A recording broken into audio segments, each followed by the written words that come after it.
and welcome to today's webinar. It's a new world, how to cultivate your online community, brought to you by Firespring and presented by Angie Kubicek, our Chief Marketing Officer. So without further ado, Angie, I'm going to turn it on over to you. Thank you so much for joining us today.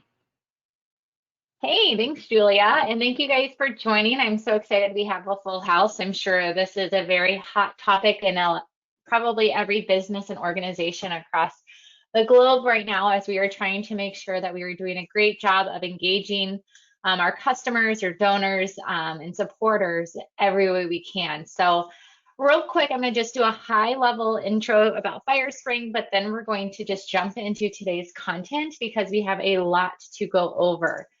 For those that don't know, Firespring is a marketing, printing, website, and strategic guiding firm to thousands of brands, businesses, and nonprofits all across the globe.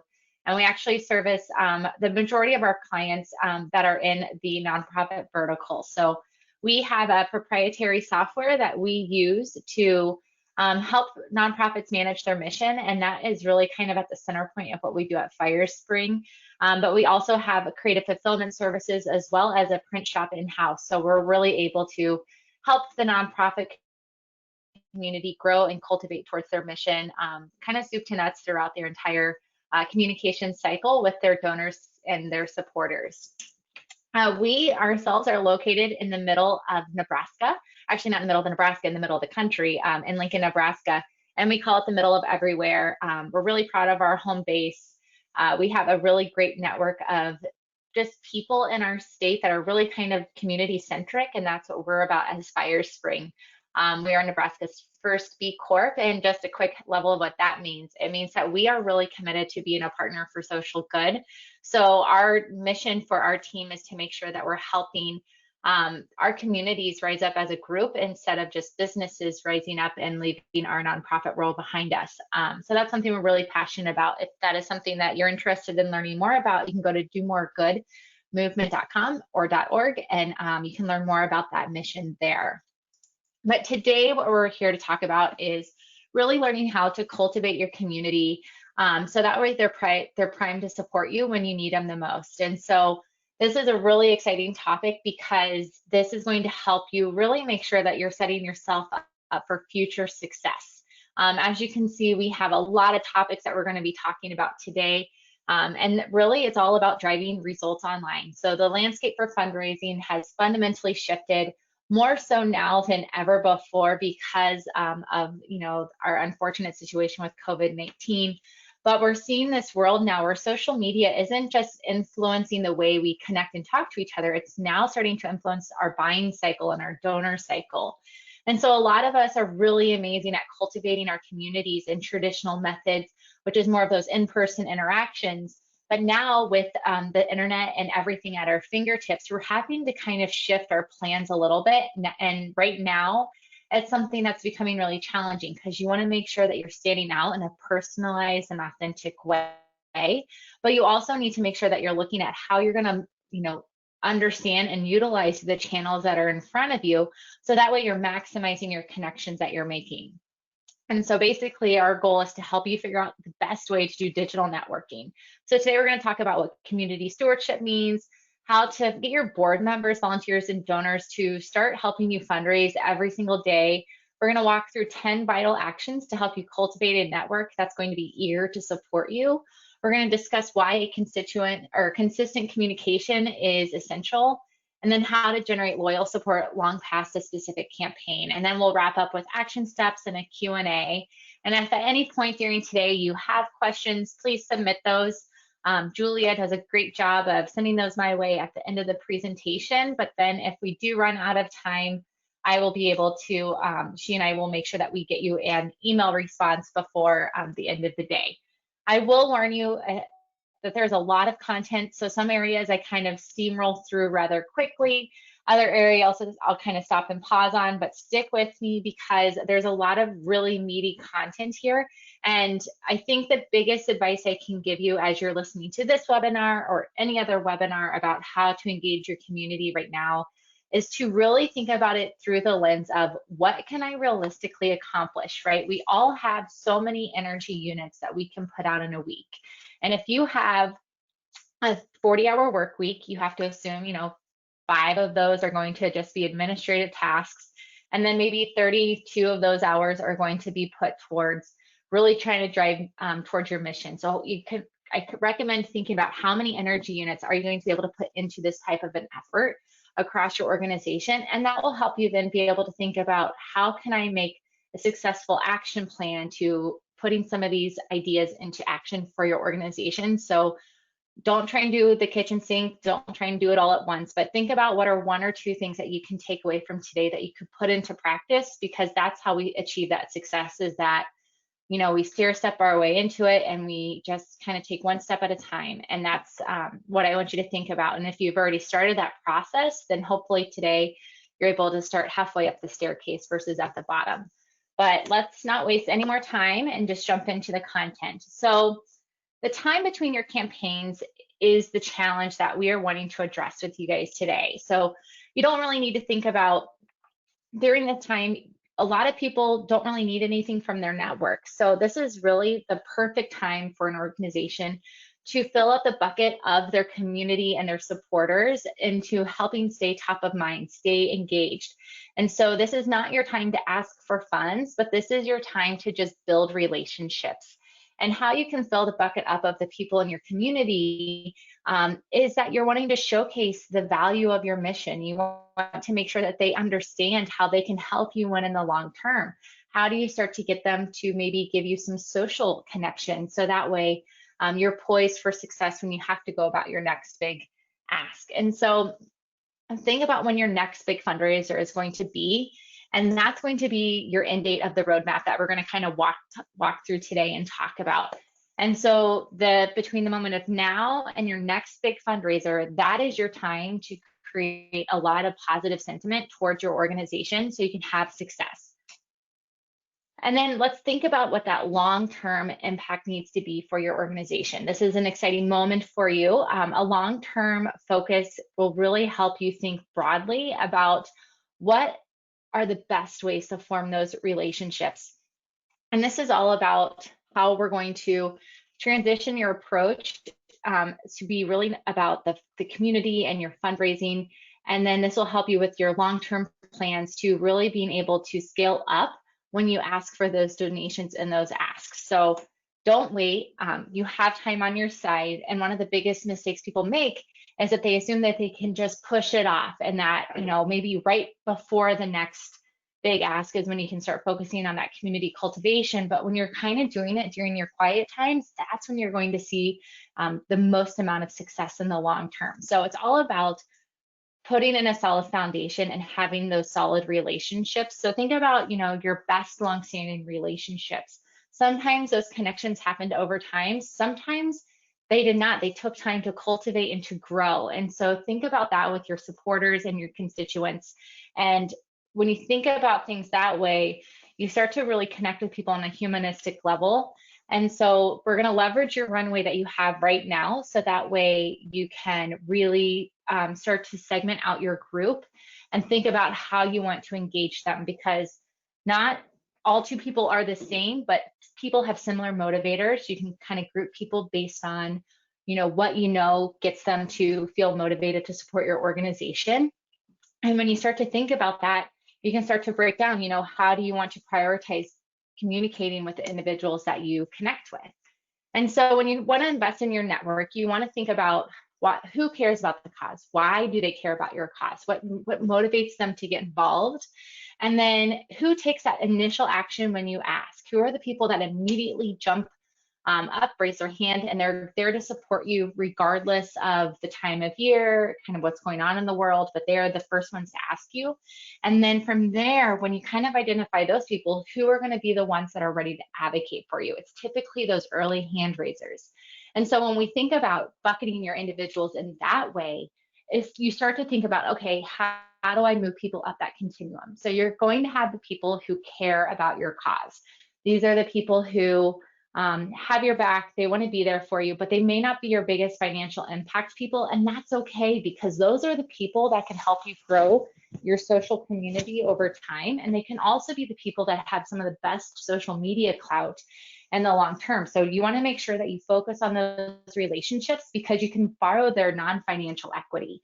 Then who are the people that take action when you ask? Who are your old reliables, right? So that's that group of people. And then the third are, who are the people that are going to go to battle for you and, you know, be the ones to help you out when you're wanting to extend your reach and awareness. So those people can all be nurtured and thought about in different ways. But then you might want to go deeper, like who are your big dollar donors?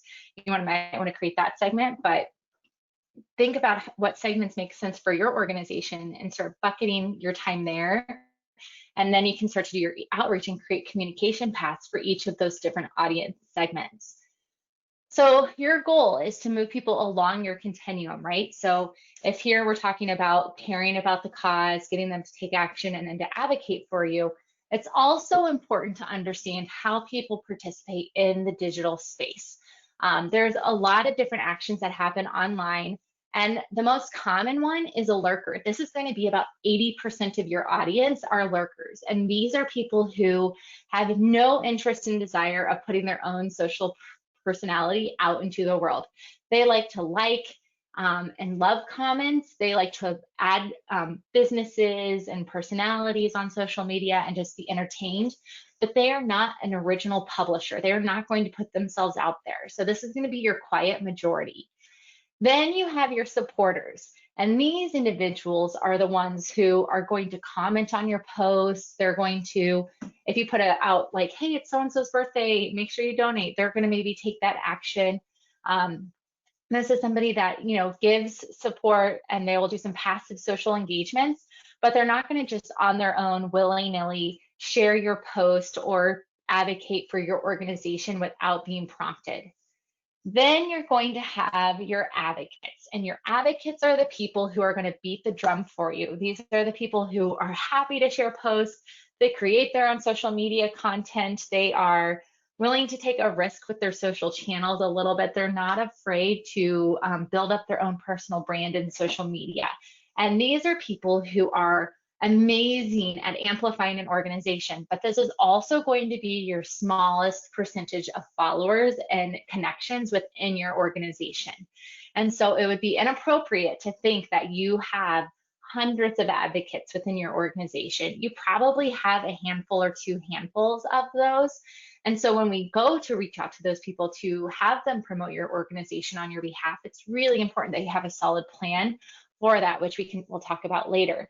But where you want to focus on moving people through the continuum is from supporter to advocate, because lurker to supporter starts to become a personal preference of their comfort zone. Some people are just not comfortable going that extra mile and posting that original content in social media very often. I will say my husband is somebody who is a great social media lurker. He rarely posts on social media. Every now and then he'll post a photo of our kids or something about our life, but not very often. He's much more of a liker, and he'll respond to other people's content that's within our network, but he is not an original poster. However, I am shocking, I'm sure for everyone, more of the advocate supporter level, to where I'm not afraid to post things and develop original content and put something stupid on social media within reason. So we are very different, but so it would be shocking to me if he ever came home and said, hey, I'm gonna promote this nonprofit on social media. I would be like, I'd fall out of my chair shocked. So it's important that you understand that there are some people who will just never move into that area for you, and that's totally okay. So for the sake of, you know, your energy units that we were talking about, think about how can you move your supporters into being advocates. But before you try and shift people up, first you want to make sure you have a really strong game plan for those advocates. So how do you go about creating a team of advocates that are going to be primed and ready to support you? The first thing you want to do is just make sure you're not treating your group of individuals like an ATM. So you don't want it to just be a transactional thing. So you want to have it be a give and get, right? That's in a relationship. So you want to make sure that you are building those relationships and that you have a first name basis relationship with those that you would be asking to be your advocates. And when you're on that type of playing field with somebody, that then makes them put their guard down and excited to help promote your organization. So your focus will be really thinking about how you're going to cultivate versus leverage someone out of the gate, because that'll remind you to keep things human versus very on paper business. I just need this from you, because that's when people start to feel a little disengaged and kind of pull back. So just make sure that you do not treat people like that. So we're going to talk about how to go about making people not feel like it's at an ATM. And this is where we really get into a lot of the meat of the conversation for today. And so I apologize. I sometimes roll really fast. As a reminder, Julia does send out the slideshow and the presentation recording at the end. So if I kind of go, what is it, the micro cars guy, if you're old enough to remember that great commercial where the guy talked a mile a minute, if I get to that speed, I apologize in advance. I sometimes just get really excited about this topic. So the first thing you want to make sure that you do is you get to know your supporters. And this might sound incredibly obvious, but a lot of organizations, and specifically nonprofits, don't really take the time to go about and segment their audience like we were talking about earlier. It's tough to have a personal conversation with somebody if you're just talking to everyone in generalities. So make sure that you take time to dig into your data and to get to know the people that are supporting your organization. You know, a handful of years ago, when personalization started to become a thing in the e-commerce space and in the shopping world, it just seemed like it was just for a B2C type of company. And I know a lot of nonprofits think, well, I'm a nonprofit, there's not the same expectation of me. And that's false. People now expect personalization, and they expect that if they give you data, that you're going to mindfully use that data to make sure that you're keeping things tailored towards their interest. And it also is a great way to show people that you're sophisticated, which then builds your trust with your potential supporters. So what you want to do is you want to profile your community. And so you want to kind of figure out who people are so you can best connect with them. And so you're going to want to think about what is the psychology of giving, right? There's 7 motivators that we know of on why people give. And it might be important as you're developing out these different persona groups that you understand what is that driving motivator for that. You also then want to start to build those supporter personas. I think having those personas are really powerful. And a persona is when you take a group of individuals and you kind of start to generalize that group to where it's like, okay, this group is going to be around the age of 35. They are married, they have a couple of kids, they live within this block of zip codes in our community. They likely have a kid in soccer because that's really popular. The person is primarily a female within this group. Like, really try and think about the specifics of this person as a whole person, because then that'll help you also empathize with their lifestyle. And this is where you're giving back to that relationship, so you kind of understand the whole person versus them as just a donor and a giver. And then you might want to start thinking about how can you hold fundraisers to get to know your community. And I know that might sound bizarre to recommend right now with our world of Zoom, but a lot of people are yearning for that human connection right now. And so if you were to host a few small roundtables with a very specific audience, it's a great way for you to get to know your supporters, to get their insights and their recommendations for your organizations. It's a way to make them feel that bridged connection to your organization. And so it's just a really great way to also get them to network with other supporters of your organization. A lot of times I've attended a handful of events where I am on what I would consider the fringe of that organization.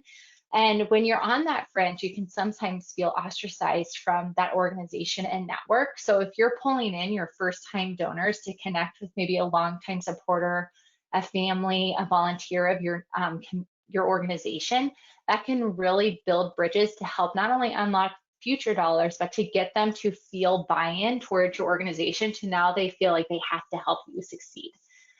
The second thing you want to really focus on is cultivating your network. And so this is where you want to build up as many goodwill chips as possible. And so you're going to want to meet people where they want to be met. So this is thinking about how can you get someone to connect with you where they're willing to be communicated. So a lot of communication happens in mass right now. So emails, social media, etc. However, we can still really try to tailor those messages to the audience that you're connecting to. So your emails, you can use those personas and take one core message and just add a few slight variations to them and to make it feel more tailored and personalized to that person that you're communicating to. You can add in variable data points where you pull in their name. You could talk about how much they've given to you over time. You can mention the last event they attended, whatever it might be, but you can find ways to make it feel as personal as possible. And then the other thing that you can do to make people really start to feel that connection is start to engage your board and other volunteers to start reaching out to people on a one-on-one basis. Just check in, see how they're doing. Hey, just wanted to say thank you so much for that last donation you gave. We really appreciate it. Or, hey, saw you attended this event. We really appreciate you coming. What did you think of it? But just start to do that follow-up outreach to kind of build that connection and conversation. If you're in a spot where you're like, gosh, it's been a minute since we've had an event, what would we use for that first point of dialogue? You could also right now just call someone and say, hey, we're trying to come up with some new ways to connect people within the organization. Would you be willing, like do it as a quick informal poll, ask them how they would like to engage, ask them if they'd be willing to attend Zoom meetings. Just find ways to get them to want to give you information and to get them to express their interest, because that will get people to open up and feel like, wow, that organization really valued the money I gave them. So I want to keep coming back to this organization. The third thing is making sure you have consistent communication with people. Loyalty is based upon strong relationships, and relationships grow via proper and regular communication. Efforts in this area can provide huge upward surges in loyalty and financial support. This is an amazing quote from Bloomerang CEO, and I think that's a really good reminder for us. Relationships grow and prosper with that consistent communication. And so really making sure that you invest in this will help make sure that you remain top of mind. A lot of times when people attend events or give to an organization, the motivator isn't the nonprofit itself. It is because they have a friend that is involved in the organization. And so they're giving to you because of their associated connection.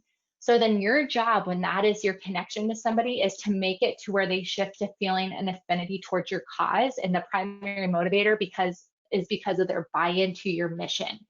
So it's important with those associated giving moments to try and get those people moved over. And how you can do that is start to build a communication strategy that reconnects with those people on a weekly or monthly basis to tell them about your mission, to tell them about your organization, and to show the impact that has been made within your organization over time. And so just something super simple like a monthly newsletter can be really helpful with helping you achieve that goal. And then also make sure that you share content that's shareable. So it's very okay to ask for things other than financial gifts. And this will be a great moment for you to think about, how am I getting somebody to move from a supporter to an advocate? If you put together a really compelling video, and I will use like a charity for that helps out kids, right? If you can get a really cool video of like kids giving a thank you message, or kids doing something, and then say, hey, help us share this message out. We want our community to know how much we appreciate them having our organization's back. You can then track how many people shared your video and who those people are. That's a great way to start seeing, okay, these might be our advocates down the road.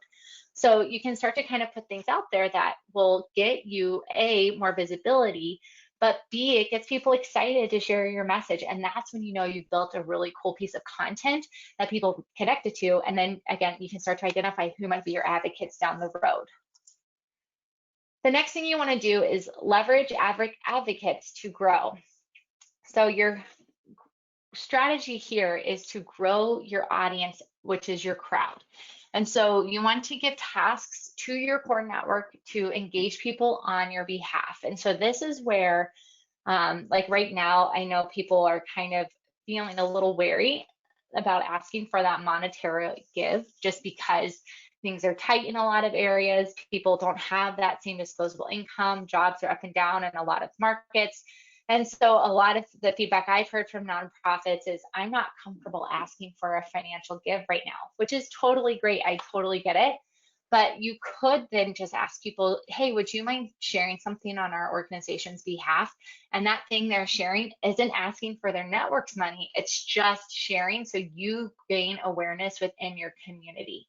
And so with this, you want to make sure you have a pretty tight strategy. So that way it's very specific what you're asking people to do. Um, and the best way to get people to share on your behalf is to make it very personal. So they're telling a story about their connection to your organization and maybe why they're connected to your organization or why they believe in your mission so much. You could also then ask them if they would help host a fundraiser. So maybe they're the co-host of one of those Zoom meetings, or when we're out of this social distancing phase in our lives, they could host a dinner that you would help cover at their house, or you guys could go somewhere. And it's just you sharing information about your organization to their network. And there's really no financial ask at that point. It's just trying to raise awareness of your organization to these individuals. You should have a 3 to 6 month plan for this. And you really want to start to think about how can you pull people in to get them to really kind of share your story. And so you're going to want to be focused in your ask, and you want to help them easily stay connected to the ask that you've given them. So one example, and we have an entire webinar dedicated to this specific thing. So I don't want to go too deep in it today, but some ways to make sure that your advocates stay engaged and stay connected is we send people very specific outlines of what we would like them to post. We send them copy recommendations as well as image assets. We give them calendar invites so that way they get reminded, and all the information they need is in that invite to post on your behalf.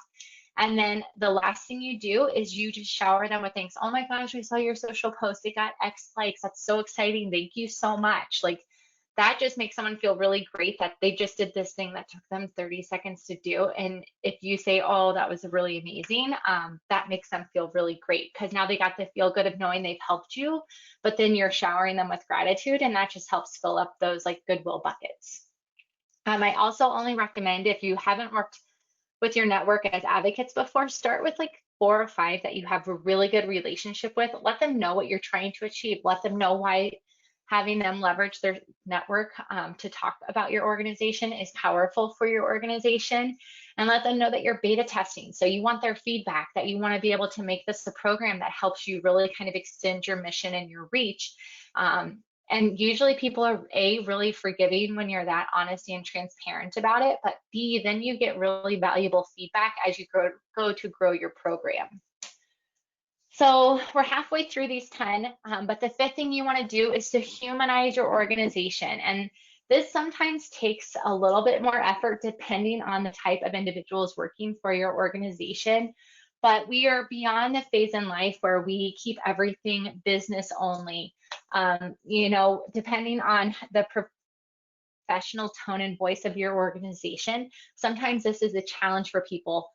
They don't like to showcase individual team members or volunteers because of turnover or whatever it may be, but you need to find a way to make your organization personal, and you want to really create some likability for your organization. And this is especially more difficult for organizations that don't support animals and organizations that don't benefit kids. If those are your 2 like missions, or you support those things, you have a head start on a lot of other organizations. But putting a face to your organization will really help people relate to you, and people like to help those that they relate to.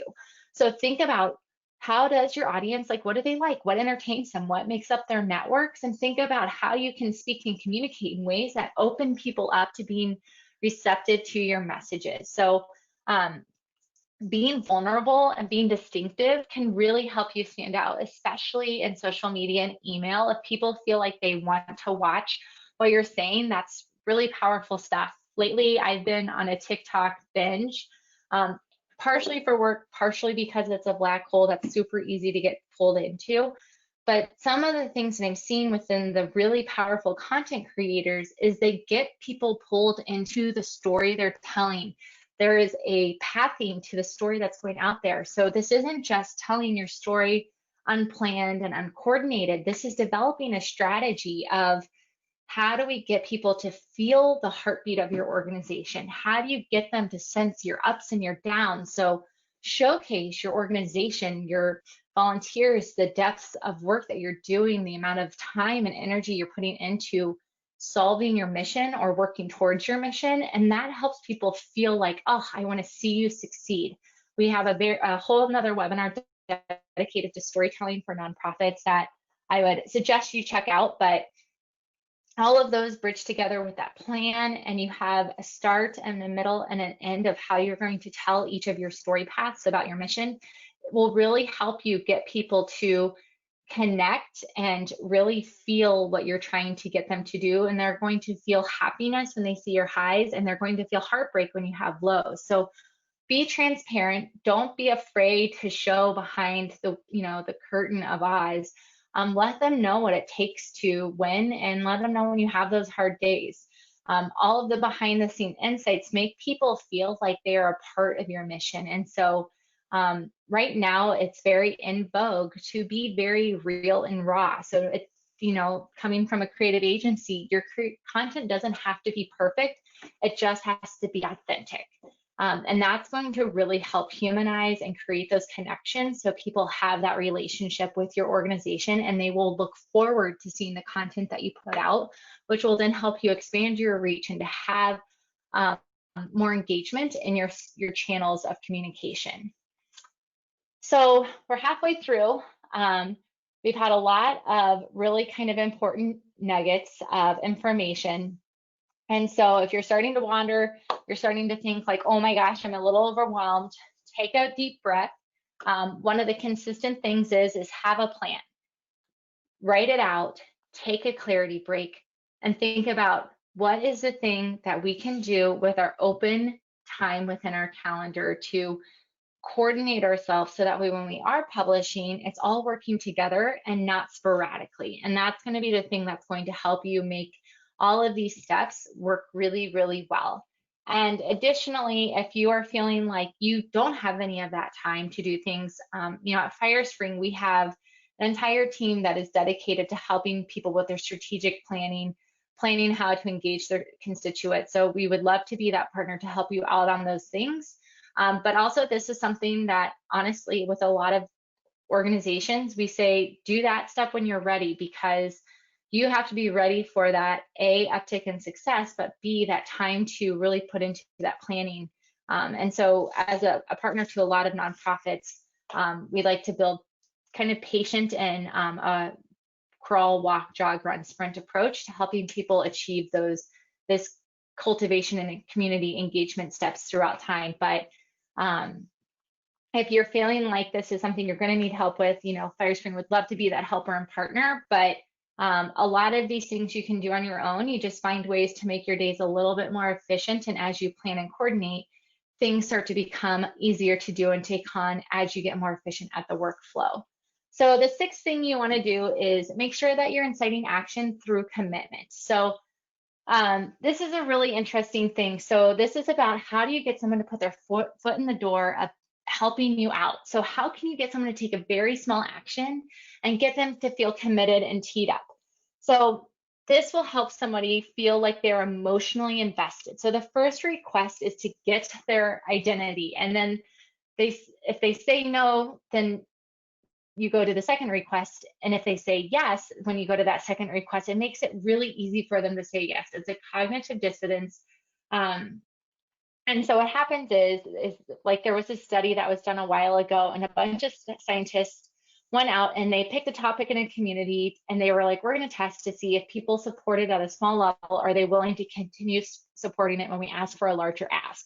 So the thing that the scientists chose to get people to say yes to would be to help promote safe driving. So they asked people to put a sticker on the window of their car that said "Drive safe."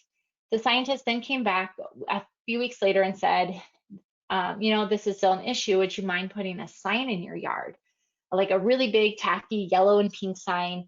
And what the scientists found was that those that did the sticker found it harder to say no. And it's because in their head, they've already aligned themselves to the cause, and they've already said yes to being a part of the cause. So they had to now continue to help. They couldn't say no to helping with this cause. So that's what you're going to try and do with your audience, is how can you tee people up with a small ask to get them to do a bigger ask? So if you're trying to get, laws changed, or get something pretty powerfully changed, just asking people to sign a petition out of the gate might be too big of an ask. You might want to ask them just to share a social post, or to, put a sticker on their front door saying they support an organization. So start small and then go big. And so you aren't asking for people's pocketbook in this moment either. You're maybe just asking for their network and connections. So you could do things like, you could gamify, wear this color on this day, and take a picture and tag us in it, and you'll be entered to win a prize. Or would you mind using this Facebook filter on your image, so that way you can help spread the promotion of your mission. So there's a lot of small things you can do to get people to say yes to supporting your organization and promoting what your mission is about. And then this also gives you an opportunity to engage people with gratitude. So if people are tagging you that they're wearing a certain color because you've asked them to. So the Down Syndrome Alliance group, they have the Crazy Socks Day, where people wear crazy socks, or there's Red Nose Days. Those are great opportunities to then follow up with people who share socially that they're engaged in those kind of moments, to say, hey, thanks so much. We really appreciate you supporting our organization. And you can start to make a list of people who are already doing that social support. And then maybe the next ask is, hey, that was so amazing. Do you think you'd be willing to do a video for us and post it on your social network? Or would you be willing to just share this post to your social network? Right? That's, again, that next level ask. So you can slowly start to tee up how people are going to be promoting your organization, and to get them to start to make bigger commitments over time through, the start of a small engagement and interaction. And then you want to make sure that you start to generate loyalty through that appreciation. That's one of the biggest kind of themes of today, is kind of filling people's bucket up with those goodwill moments. And so first-time donors have a retention rate of 19%, which is really, really low. And so about only 20% are sticking around after that first give. And the top reason people say they don't give again is because they didn't feel appreciated by the organization, right? That's a bummer. That's a huge miss for so many nonprofits. And so you have that opportunity to make someone feel very valued, so they keep bringing their donor dollars back to you. Additionally, you might want to start thinking about how can you really enhance your support of people. So Claire Axelrod does an amazing job of touting gratitude. But after someone gives to you, you should make sure that you have it tracked, that you're doing a minimum of 3 thank yous in 3 months. And another reason in that study I was mentioning earlier that people said they didn't give is because they didn't remember the organization. So this is where having that consistent communication plan in place specifically for those first-time donors is really important, because if you're not nurturing those individuals and making you their first connection, then you kind of are vulnerable as an organization to not get those supporters back in the door. So there's a couple quick ways to avoid this. First one is to segment out your supporters who haven't given a repeat donation, and to put them into a communication strategy that showers them with love, and that showcases your initiative, your mission and your initiative. The second thing you want to do is to make sure that you have that appreciation strategy ready to turn on as soon as you get support from someone. And then this just helps you consistently have those things on, so that way you're not always having to recreate the wheel. So if you can create some communication drips that automatically jump into those things, that'll help you tremendously. And then try to make sure that you, on people who are like prime givers, that you are thinking about, how are we cultivating these people? How are we making sure they feel appreciated? Because if your big donors feel appreciated, that'll have a trickle down effect across the board. So the 8th thing you're going to want to make sure you do is you create a sense of indebtedness to your organization. So this is where how can you give back to people without asking for anything in return? So a lot of times when I'm a part of an organization and helping them plan a gala or an event where they have silent auction items, a lot of times what happens is organizations get a boatload of gift cards that they can't get rid of within that moment. And so sometimes just having a giveaway for, hey, we decided to give away, if you've donated to our organization the last 6 months, we're doing a random drawing and we're going to give away X, Y, or Z. And use one of your gift cards to give away something. You could write some handwritten notes and thank you calls that just sporadically show up sometimes. So if you have a week where you feel like you have extra time, just write some gratitude cards out and send those out to people. So that way they are just like, oh my gosh, this organization really needs us. They just sent us this note out of the blue. This is amazing. And then ask for input, ask for feedback, do polls, do surveys frequently and often, and it just shows that you're listening to those that support you and making sure that you're taking their ideas. And then if you take action on that feedback, that gives you another way to communicate out of, hey, we got this feedback, here's the improvement we've made. Those things just go a really long way with people.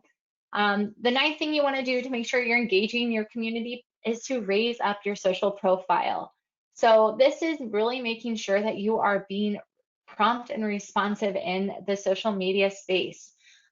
Making sure that you're being quick and that you have a plan of how you're going to connect with people is really, really important.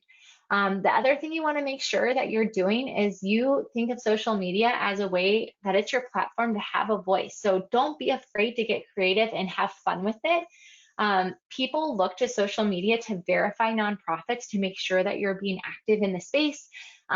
People look to make sure that you seem modern and that you understand technology because that gives confidence, especially if they're going to do a donation online. And so making sure that you have a team or an individual or a group really dedicated to pushing the envelope with how you're engaging in social media will really help you stand out from the crowd. And it also helps add value points to your organization. So make sure that you have a plan and a strategy behind your social media. Make sure you understand how you plan to leverage the social media channels you're in. This is one of those where I say don't do all of them if you don't have time. So if you don't have time to be on Facebook, LinkedIn, Twitter, Instagram, TikTok, YouTube, Snapchat, don't be on all of those. Just pick one or two. Just do a couple things extremely well. It's better to do things impressively well than to be mediocre at all of the things. For most organizations, the majority of your audience is going to be on Facebook. So that is where I would start. And then because Facebook owns Instagram, you can actually just kind of push things to both channels. I'm usually not a huge fan of duplicate social content on channels, but with limited resources, that's sometimes the best route to keep your presence up. But whatever you were to push to Instagram, you'd want to make sure that it was telling a visual story because Instagram is picture based. So make sure that when you do push things down to Instagram, they're pictures about your mission and your organization and not just some stock photo or something that's not personal to your organization. But also the other thing to think about with social media is people are on it in two ways. One, there is the subconscious path where we are mindlessly scrolling on our phone and you just pass content without really reading it, but seeing it helps you have that like back of mind recall that, oh yeah, I saw something about that group. But then you're going to have your intentional content. And this is your conscious content that you might want to invest a little bit more time into so that people are eager to see it. And so about once a week or twice a month, I would recommend that for Facebook, you have a piece of content that is a little bit, it's more of the entertainment route. It's going to be a little bit more buzzworthy. It's the piece of content that is going to help you raise your social clout a little bit and social awareness. This would be the post that I would recommend you reach out to your top advocates and supporters, be like, hey, would you mind sharing or commenting on this video or post? Let us know what you think. We're really proud of the work we did. So that way they can help you raise the awareness of those social pieces to get that awareness out there. But this will help you really kind of level up your game and connecting with people in social media and to get talked about in your community. And then the last thing you want to do is create empathy. So make sure you find a way for people to really care about your organization.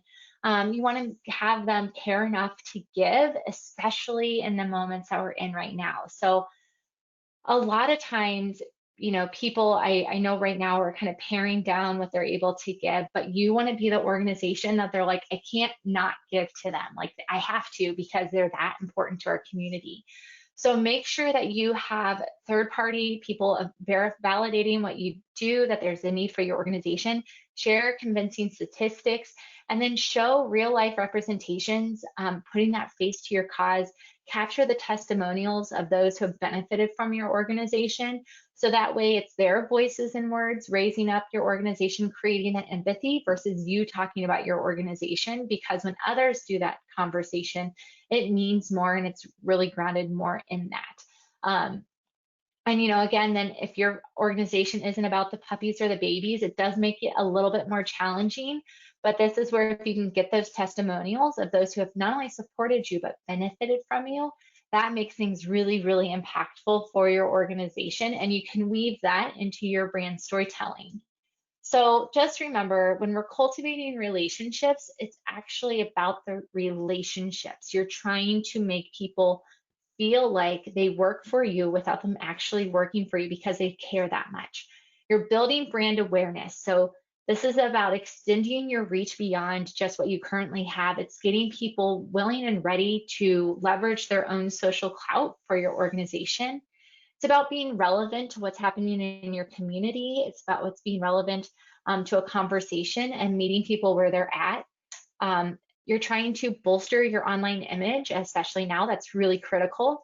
And then just sowing goodwill chips so you can cash those in when your organization's going to need it most.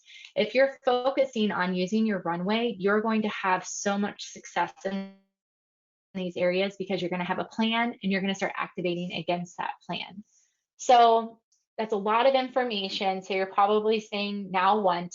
And again, have the real conversation with yourself where you think about what can we actually do right now? What can we try to work against? And honestly, for a lot of people, it's building their profiles of their audience and creating those marketing segments. So that way you can start to have those personalized conversation. So then think about like, where are you at within the funnel of relationships within your community? Do you have your appreciation drip kind of set up for different moments when people engage with you? If not, that might be a great space to start. And then think about how much can you actually commit? Like, could you at your next board meeting go and say, all right, guys, we're not doing enough appreciation or outreach to our one-time donors. So I would like for everyone to make 5 calls before our next meeting. Like, is that possible? But think about what are actually achievable things that you can hold your group accountable to and start taking those steps. And then pick one day a week to work on your community cultivation strategy. So make it really bite-sized and activate one action item each week leading up to your next big appeal or campaign, because by doing nothing, you're hurting yourself. So even if you do a few small things, you're going to make a huge impact to your organization. So I'm going to open up the questions panel. And while Julia is going through those and collecting those, I'm going to talk a little bit more about Firespring. As I mentioned, Firespring, we have a dedicated group of individuals who are really passionate about helping nonprofits manage their mission. And we noticed a handful of years ago that there is a real issue in the overhead myth. And so it's that expectation of you're going to do more with less, or having to cobble things together. And so we developed our own mission management platform, and it has a content management system, mobile-friendly website designs with email marketing automation, event registration, supports blogging tools and newsfeed, has turnkey landing pages, search engine optimization, allows for fundraising campaigns, and we have an amazing support team there helping our nonprofit clients every step of the way, helping them launch events, helping them get their website up and running, helping them with analytics or reporting, but just their hand-holding every step of the way. And this is something we're really passionate about. And in the space that we are in, where we're all having to do everything digital, having a really powerful website is so important. So if you feel like your website needs a refresh, please reach out to us. You can go to firespring.com/demo and get connected in. But if your website is doing great, you don't need help setting strategies or any of those things, but you just want to keep learning, a lot of the things I touched on today are really covered more deeply in other webinars. So you can go to firespring.com/webinars and get signed up for some of those.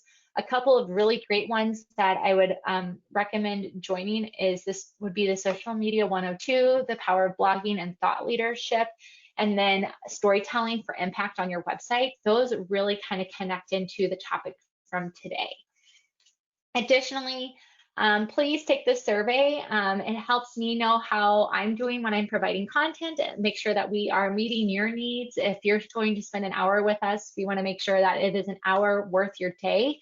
So please provide us feedback and answer the survey, and then you will get the presentation and slideshow as a thank you for doing the survey. But Julia, do we have any questions?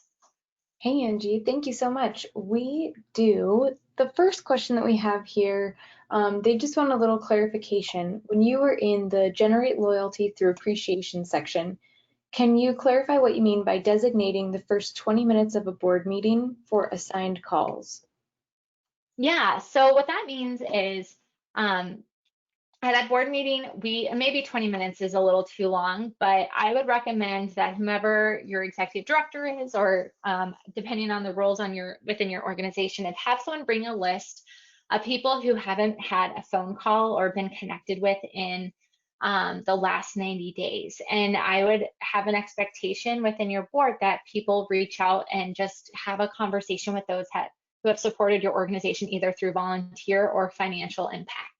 And so you can have a little script or like talking points for each of those two types of audiences that you can give your board, but just say, here are the people that need to have a phone call, and then you can send that within your board. People can say, oh, I'll call Diane. I know her brother, or whatever it may be, but it'll help you then make sure that you are having those personal one-to-one connections of showing that appreciation and gratitude for someone's time or financial gift that they've given. Fantastic. Thanks, Angie. This next question here from Liz, she says, we are not operating fully, so what do you recommend that we talk about? We feel like we've talked about COVID, our mission, why we are still important, and a lot already, and they feel like they're running out of things to talk about with their donors and constituents. Any advice there?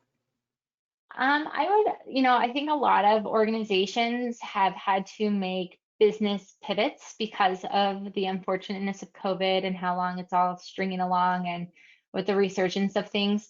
So some of the things that if I were you guys, I would showcase, and you could start showing how you're planning, how you're working on your concessions of here's our plan B for life. You could start to say, here's our new strategy for the next 12 months. And then think about how you can talk about your different tactics individually. You could do volunteer spotlights. You could do people who benefit from your organization spotlights.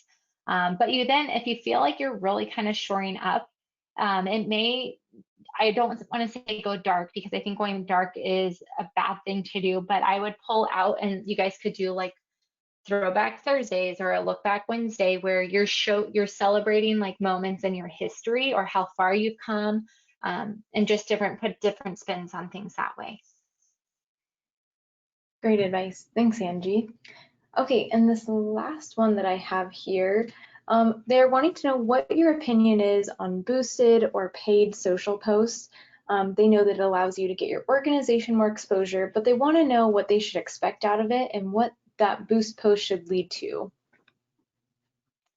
So each boosted post can have a different objective, and Facebook has a pretty awesome background or backend where you can set up your ad based on what your performance goals are.